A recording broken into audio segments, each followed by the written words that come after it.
I should have known something was wrong the moment I stepped through the apartment door. Not because of the peeling paint or the cheap perfume in the air. Those were normal in places like this. It was her hand, the way my wife held it just a little too tightly around her purse, almost as if she were bracing for impact. I didn't speak. I didn't need to. I just kept my face blank, my posture calm, while the foreign owner, a tall, sunburned Spaniard, smiled politely and greeted us. My wife told him, in English, that I didn't understand Spanish. I nodded along, the quiet, clueless husband. A performance, one I perfected months ago. We walked through the apartment. He talked, she translated, and I kept my eyes on the sunlight bleeding through the dusty curtains, right until he said one quiet sentence that dropped like a blade between my ribs. Ella me dijo que tú eres un idiota fácil de manipular. She told me, you're an idiot who's easy to manipulate. I didn't freeze outwardly. I didn't blink. But something inside me stilled, like the last breath before a storm shreds the world open. And that's where my confession begins. We met 5 years ago, before betrayal carved its initials into my bones. She was warm, soft-spoken, a woman who leaned into me like she belonged there. I believed that. I believed everything back then. Love makes fools of us, and I was eager to play the part. She studied interior design. I was building my business from the ground up. We fit.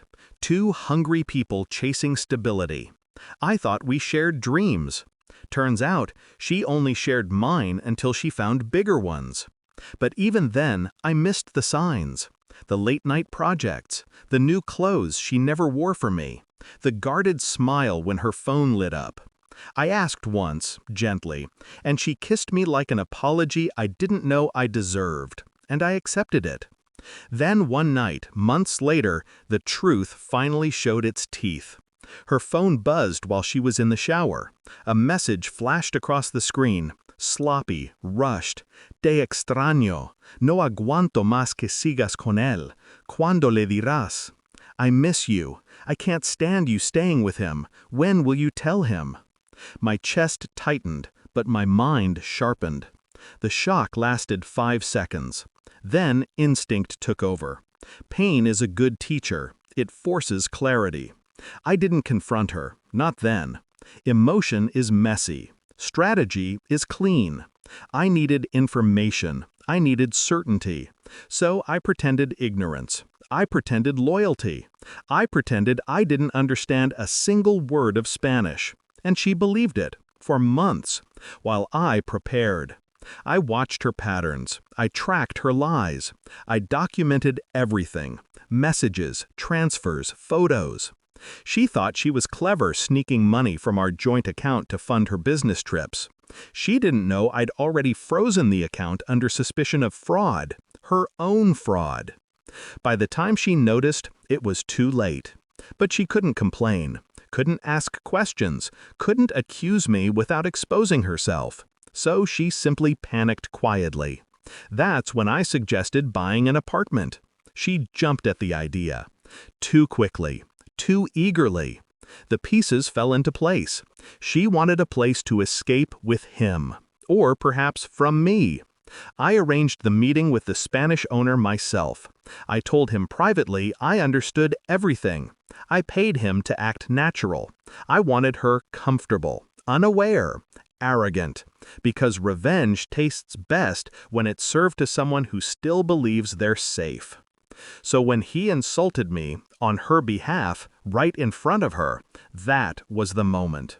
Not the wound, the confirmation, the final puzzle piece snapping into place. I let her finish the tour. I let her smile. I let her believe she was winning.